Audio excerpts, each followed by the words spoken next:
જે કોઈ ભક્તિનો ભાવ રાખશે, શ્રદ્ધા અને વિશ્વાસ રાખશે, એના માટે અમૃતની મેલડી 24 કલાક હાજર છે. જ્યાં ગોતો ત્યાં મેલડી છો. તમે કદાચ જે વિસ્તારમાં રહેતા હોય એ વિસ્તારની બહાર નીકળો અને તમે નમન કરો ને મેલડીને, તો મારા સુધી નમન થાય છે. હું મેલડી છું, મને ઓળખો ને તો જ ઓળખાય. મારા ભક્તોએ મને ગોતવાની જરૂર નથી. ભક્તને તો મેલડી ગોતી લે છે. હું મેલડી છું. ગોત્યા ને મેલડીને ગોતવા નીકળ્યા ને બધા ગોતવા નીકળ્યા ને. મેલડીને માતાજીને ગોતવાની જ નથી. આપણે ભક્ત એવા બની જાવ ને કે માં ચાઉંડ આપણને ગોતી લે. આપણે એવા બની જાવ કે ખોડિયાલ આપણને ગોતી લે. આપણી ભગવતી બેઠી હોય ને વડીલોની માતા આપણને ગોતી લે. એવા બનો. એટલે કહું છું કે ઓળખો ને તો જ ઓળખાય. જેની જેની કુળદેવી કાળકા થાય, મહાકાળી થાય, થાય ને. પૂજા લોકો પૂજતા હોય મહાકાળીને કુળદેવી તરીકે, તો શું રાજી કેવી રીતે કરશો? શું આપશો જેથી કરીને માં રાજી થાય? ને વર્ષો પહેલાની પ્રથા શું હતી?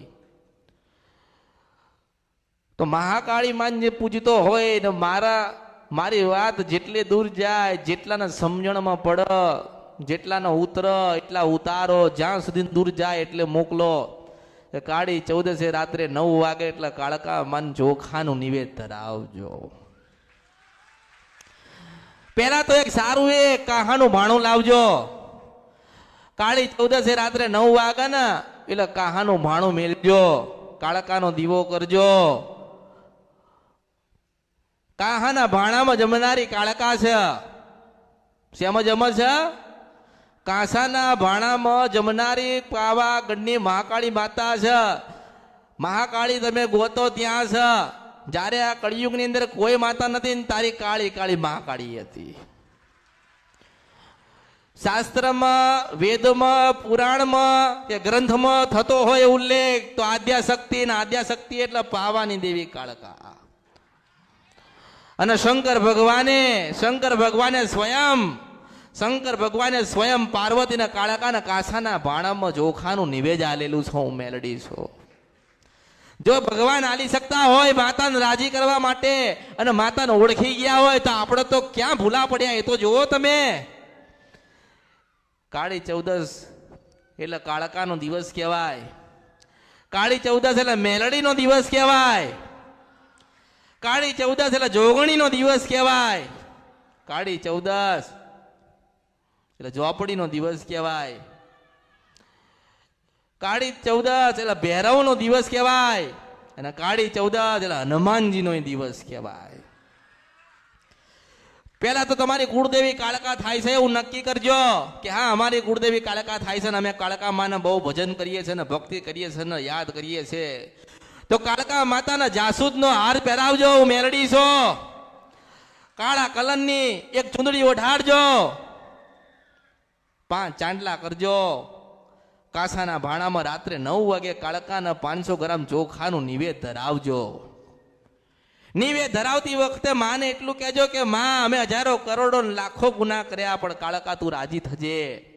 માં અમે તારા તું અમારી છો. માં તું કેવી છે તો કોઈને નહીં ખબર. આ ગ્રંથ કહે છે, શાસ્ત્ર કહે છે, પુરાણ કહે છે, વેદ કહે છે, મંત્ર કહે છે કે માતાજી તમે આવા લાગતા હતા.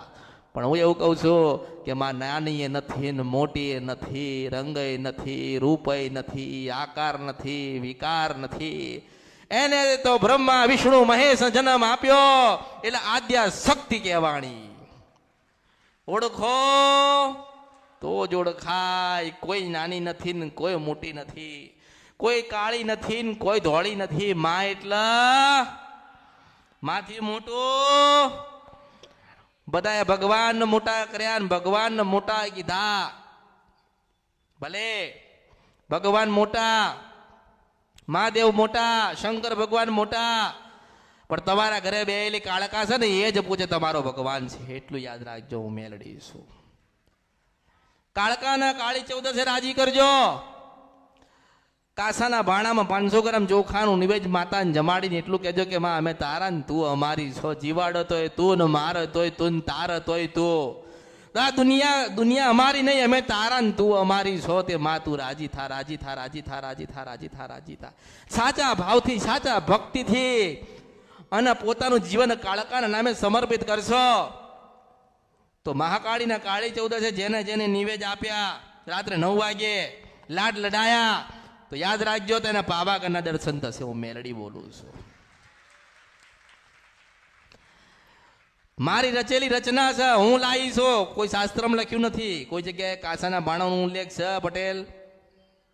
કોઈ જગ્યાએ શાસ્ત્રમાં કાસાના બાણોનો ઉલ્લેખ નથી કે મહાકાળીમાં સેમ જમતા હતા. પણ શંકર ભગવાન મન બતાવે ને હું મેલડી કાળકાનું ગાવાઈ છું. હું સિંધવન સપરા નદીના ગંધર્પિયા મેલડી છું. એવું કહેવાય કે ડુંગર ઉપર બેઠી 2 બેનડીઓ પણ કોણ હતી? આજે કહું છું કાળકાનો મેલડી નથી. એનો ઉલ્લેખ નથી કર્યો કોઈ શાસ્ત્રમાં લખ્યો. એટલું જ કીધું કે ડુંગર ઉપર બેઠી 2 બેનડીઓ પણ ખરેખર હું મેલડી ને કાળકા જ હતી. ઓળખો નથી ઓળખવું તો કઈ નહીં. તમે તમારા માર્ગે, હું મારા માર્ગે છું. હું તો ઈચ્છાની મોજેલી મેલડી છું. ઈચ્છા થાય તો સાથ આપું છું, નતર એકલી ફરું છું. મારી ઈચ્છા થાય તમારી સાથે ફરો, નતર એકલી ફરું. મહાકાળીના ભક્ત હોય, મહાકાળીને માનતા હોય ને મહાકાળી માનો ઉપવાસ કરતા હોય ને મહાકાળી પ્રત્યે બહુ ઘણો બધો ભાવ રાખતા હોય અને કુળદેવી તરીકે એને લઈને બેઠ્યા હોય ને તો કાળી ચૌદશી રાત્રે 9 વાગે કાળકાના ભજન કરવાનું, ભક્તિ કરવાનું, નિવેદ કરવાનું, કાહાનું ભાણું હારવાનું ભૂલતા. મેં મારું નથી કશું કીધું કે અમરતી મેલડીનું કરજો. તમારું કાળકાનું કર્યું ને એટલે 2 બેનડીઓ સાથે આવી. હું તો દરેક ના પાયે શું ઘણું બધું સમજાવવાની કોશિશ કરું છું કે જ્યાં સુધી હું બેઠી છું, જ્યાં સુધી હું બોલું છું, જ્યાં સુધી મારી પાસે ભગવાન મન જે બતાવે છે એટલું બતાવું છું. મેં તો કીધું છે કે શંકર ભગવાન નહીં બતાવો તો મારા ભક્તોને તો બતાવું છું. મેલડી છું. મેં નથી કીધું કોઈને, મેં નિરાશ કરીને કોઈને મોકલ્યા નથી ને. અમૃતની મેલડી તો ના જ મોકલાવું. અમૃતની મેલડી છો, એની ભક્તિની મેલડી છું, એને યાદ કરી એની મેલડી છો. અમૃતની મેલડી તો સદાના માટે તમારા આંગણે તમારી પાયે છે, પણ નથી ઓળખાતી, નથી દેખાતી, નથી ઓળખવા માંગતા. એ તમારો ગુનો ભૂલ કહેવાય. બાકી મારા ભક્તો છે હાથ દરિયા પાર, તો એની પાસે હું જઉં છું. હું મેલડી છું. હું મારા ભક્તોને ગોતી જ લઉં છું. મારું ભજન થતું હોય એને ગોતી જ લઉં છું. પોતાની કુળદેવી ખોડિયાનો દીવો કરે તો અમૃતની મેલડીને યાદ કરે તો મારા ભક્તોનો પુકાર હું મેલડી સાંભળી જ લઉં છું. હું સિંધવન સપરા નદીના ગંધર્પિયા મેલડી છું. પણ જ્ઞાન આલું છું, જ્ઞાનને સમજણ આપું છું. કરવાનું તમારે, મારે નહીં. કાસાનું ભાણ તમારે લાવવાનું, ચૂંદડી તમારે લાવવાની, મંદિરમાં જાસૂદનો કાળકાના હાર તમારે પહેરાવાનો, નિવેદ તમારે બનાવવાનું છે, તમારે રાજી કરવાની છે. કારણ કે એની આશીર્વાદ ને કૃપા તમારે લેવાની છે. હું તો માધ્યમ છું, તે બતાવતી રહીશ. જેને જે જાણવું હોય ને બધું જ બતાવવા આવી છું. પણ તમે શું જાણવા આવ્યા છો ને એ પેલા નક્કી કરી લેજો. શું જાણવું છે? મેલડી વિશે જાણવું હોય તો મેલડી વિશેનું જ્ઞાન આલીશ. સધીનું જાણવું છે તો સધી માતાનું જ્ઞાન આલીશ. કોઈ શિકોતરનું કહે તો એનું જ્ઞાન આપીશ. પણ પ્રથમ પાયો તમારી કુળદેવીનો થાય ને તો પ્રથમ એકડો તમારી કુળદેવીથી તમારે ઘૂંટવો પડે. એમ ઘૂંટતા આગળ જાઓ ને તો આગળ એક મેલડી, અમૃતની મેલડી મળે ને ચોક્કસ મળે છે. ધીરજ હશે તો અમૃતની મેલડી દરેકને જવાબ આપશે. બાકી મેં આ લોકોને કીધેલું છે કે 2 દરવાજા રવિવારે ખુલ્લા રાખવાના. જેના આવું આવે, જેના જવું જતો રહે. આજ નહીં તો કાલ મને મેલડીના હોનાના દિવાળી ના ગોતવા નીકળે ના કળિયુગમાં માણસ. તો મારું નામ મેલડી ના, હું મેલડી છું. આ કળિયુગમાં એવો કિરદાર નિભાઈ જાઉં કે મારા પછી કોઈ નિભાવવા નહીં આવે. હું અમૃતની મેલડી છું, સિંધવન સપરા નદીના ગંધર્પિયા મેલડી છું. જેના જવું હોય ને જવા દેવાના, જેના જવું હોય ને જવા દેવાના. સમય નથી ને તો જાઓ. આ તો મારો સાચો ભક્ત હોય ને એનું કામ. મારો સાચો ભક્ત હોય ને એને પૂછવું ના પડે ને એનું કામ કરી આલું. એ મેલડી છો. ઓળખો. પછી કે અમે માતાજી અમારું કામ નથી કરતા. કેમ નથી કરતા? ઓળખો. કોઈને એવો વિચાર થાય છે, કોઈ એવો વિચાર કર્યો, કોઈ વિચાર કરવા માંગે છે કે માતાજી એમ કેમ કહે છે કે ઓળખો તો ઓળખાય. આ દુનિયામાં 525 જગ્યાએ ફરીને આવ્યા, ત્યાં કોઈ કીધું નહીં કે ઓળખો તો ઓળખાય. પણ અમૃતની મેલડી કેમ કહે છે ઓળખો તો ઓળખાય? કારણ કે અમે તમારા ને તમે અમારા છો. ઓળખવી પડે. હું તો મારા ભક્તો ના પાડું છું કે મને પૂછો નહીં, તમે મારા ભક્ત થઈ જાઓ, મારા કીધે રહો.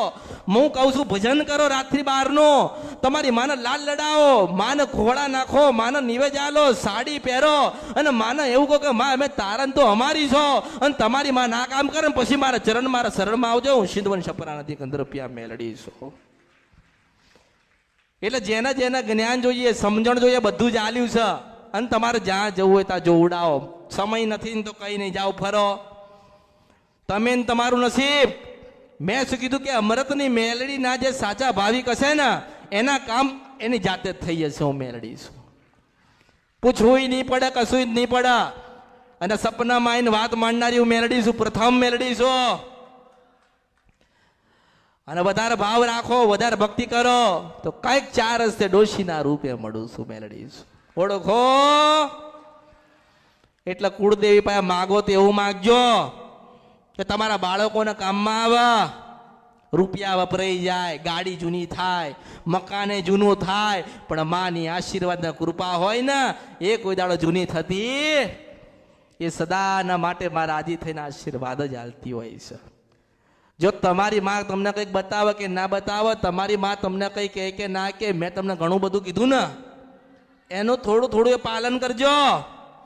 બહુ દુઃખી હોય, બહુ વેદના હોય ને બહુ તકલીફ હોય ને મારી પાસે આવીએ ના શકતા હોય તો 12 થી 4 નું ભજન ચાલુ કરો, તમારી કુળદેવીનું 12 થી 4 નું ભજન કરો, વધાર નહીં તો 5 રવિવાર કરો, 5 મંગળવાર કરો, 5 રવિવાર કરો, 5 મંગળવાર કરો, 12 થી 4 નું ભજન કરો.